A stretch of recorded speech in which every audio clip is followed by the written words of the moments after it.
Si las paredes hablaran nuevamente, yo quiero que hablen de estas paredes. Amigos, nos encontramos en Villa Josefina. Sí, aquí huele a pasado, aquí huele a historia. Por aquí caminaron grandes personajes.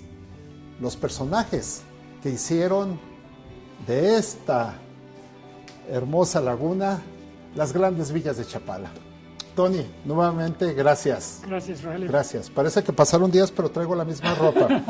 Sí, está un poco Hay fresco. que sentarnos para platicar, Sí, Tony. muy bien, gracias. Híjole, qué bonito estar en este sitio. Pues el primero es aclarar que realmente Villa Josefina no es el nombre original.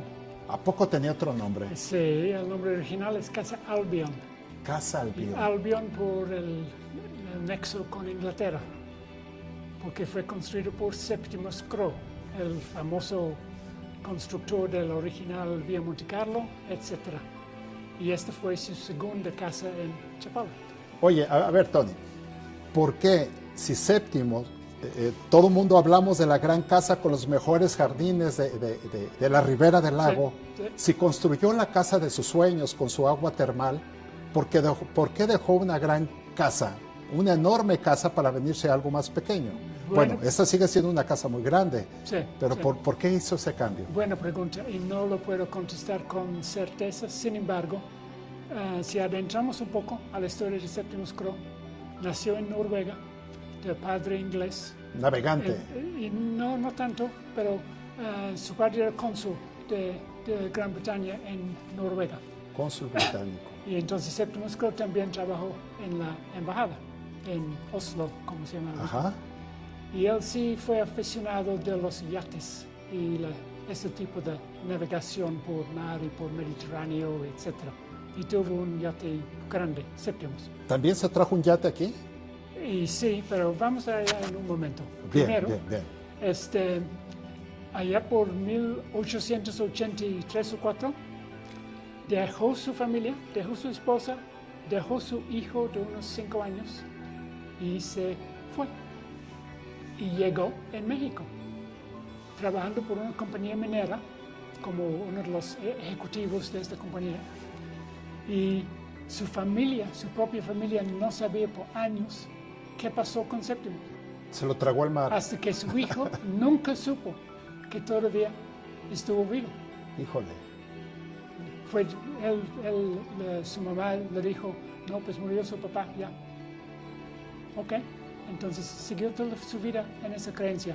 Séptimo estuvo en México, pero probablemente no llegó con tanto dinero.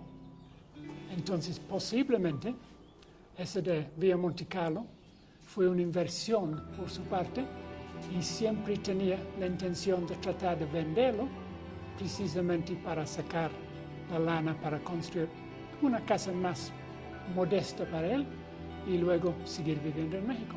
Él era negociante. Sí, sin duda alguna, y se puede decir que fue el primer agente de bienes raíces en la ribera. Sí, y con buen gusto. Con buen gusto, Sí. sí.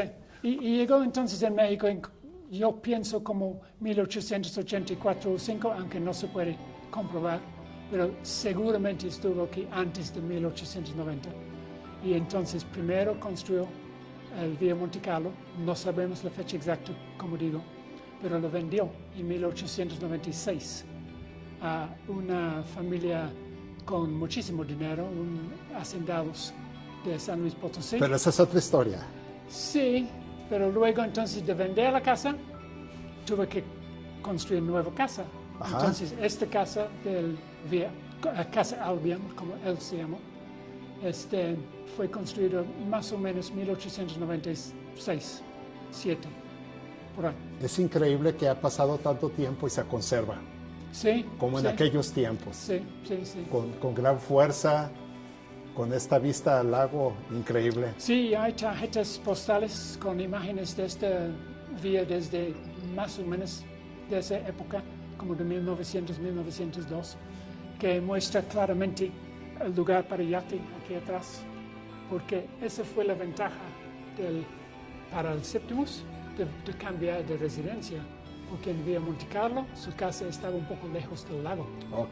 En cambio, aquí estaba literalmente encima del lago, Ahora entiendo. con agua hasta este muro, sin duda alguna.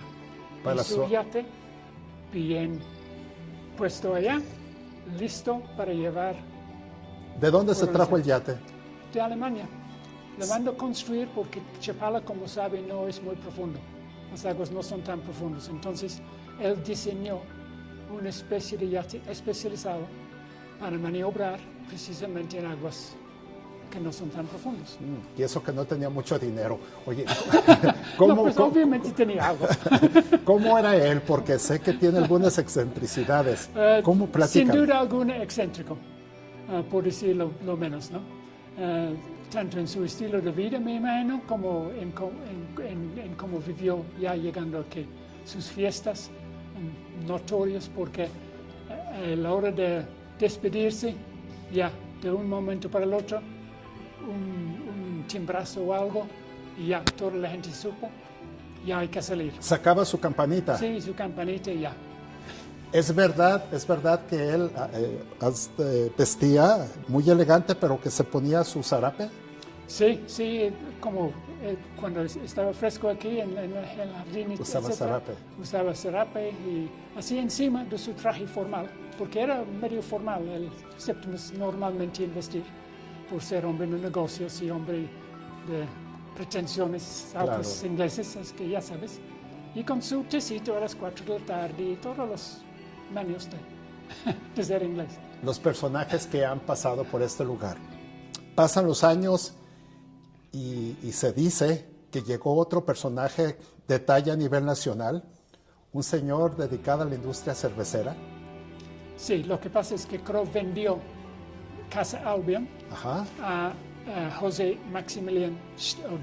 Maximilian Schneider, conocido en México como José María Schneider. Más práctico. Más práctico. Un cervecero nacido en los Estados Unidos, entonces aunque el nombre, el apellido es alemán, él realmente fue americano. Pero la familia, obviamente, los antecedentes alemanes. Y de una familia muy conocida en Missouri por fabricar cerveza. Entonces él vino aquí con conocimientos muy buenos de fabricar la cerveza. Y empezó en Monterrey. Y de allá se traspasó a Guadalajara, compró una cervecería en Guadalajara, La Perla. La Perla. Y luego, como casa de campaña, como todos los de dinero en Guadalajara, hizo una vía en Chapala. Y en 1901, la fecha que está precisamente en el exterior del edificio todavía, él compró del señor Crowe este edificio. Y Crowe tuvo que edificar así un nuevo edificio. Ahora entiendo, Sí. ahora entiendo. Entonces, regresando casi a donde estuvo, cerca del Monte Carlo. Cerca de Monte Carlo. Sí. La cerveza que él fabricó fue la Carta Blanca, ¿verdad? ¿Fue la cervecería Cuauhtémoc? Sí, originalmente sí. Y que fue una cerveza muy premiada incluso a nivel mundial. Tuvo muchos premios. Sí, es una cuenta larga, pero la cervecería, cuando él salió para comprar la Perla, trató de borrarle de todas las historias y documentos de la cervecería en Monterrey. Híjole. Y fue hasta relativamente reciente, como hace unos 20 y tantos años, cuando historiadores pusieron todos los papeles en orden y dieron cuenta que uno de los inversionistas mayores era precisamente el Schneider en Monterrey. Okay. Al principio, pues, de la cervecería. ¿Qué tan cierto es que Schneider se involucró con las aguas minerales también de aquí de Chapala? Sí, Schneider era un buen promotor de otros negocios y de negocios de otras personas. Entonces sí ayudó a la familia Sánchez con promover las aguas de manantial de aquí y varias cositas en que él tuvo mano. Estuvo muy dispuesto a ayudar al pueblo y tratar de desarrollar las oportunidades. Me imagino que tuvo buena amistad con la gente de época como Guillermo de Alba. Me imagino, aunque realmente no sé, porque de hecho de Alba en ese periodo cuando Schneider compró la casa, por ejemplo, estuvo apenas empezando su carrera, pero debe haber tenido conexiones. Andaba Guillermo de Alba por todos lados. Sí, sí. Encontré hasta su firma en la hacienda de Buenavista. Exactamente. Allí andaba con los Capetillo también. Esta casa, supe que también fue testigo de, por aquí hubo unas grabaciones de una de las primeras películas, ¿verdad? Sí, yo creo que probablemente era la primera película no con sonido, sino con moción, porque no era así nada más fotografías regulares, sino movie. Fue precisamente aquí, en esta casa, dentro de la casa, por 2 invitados americanos que visitaron a las Schneider. Híjole. Pues bueno, ya para finalizar esta cápsula, quisiéramos decir mucho, pero el tiempo nos come. Aquí, en este lugar, con esta vista extraordinaria, al fondo el Cerro de García, por acá tenemos nuestro famoso faro. Ese personaje, Carranza, ¿qué sabes? ¿Qué sabes? También sabemos que la familia Schneider le prestó su casa a Venustiano. Venustiano Carranza en 1916. No sé exactamente cuántos días estuvo, pero la mayor parte del mes de febrero estuvo aquí. Y obviamente lo visitaron muchos personalidades importantes de Guadalajara, de México, etcétera, en ese periodo. Pero realmente aparte de eso no tenemos mucho prueba documentada de exactamente lo que hizo mientras que estaba aquí. ¿Si se tomó alguna decisión importante para el país aquí? No puedo comprobarlo, pero me imagino que esas decisiones con respecto a la Constitución nueva del año siguiente, me imagino que algunos discutieron aquí a lo mejor hasta que hicieron los borradores aquí. Sí, aquí este lugar se inspira a pintores, escritores, a poetas. Sí. ¿Por qué no a un buen político? Sí, sí. Para despedirnos, ¿sabes qué? Te invito al jardín para sacar la cara de Villa Josefina. Sí, por favor. Vámonos. Gracias.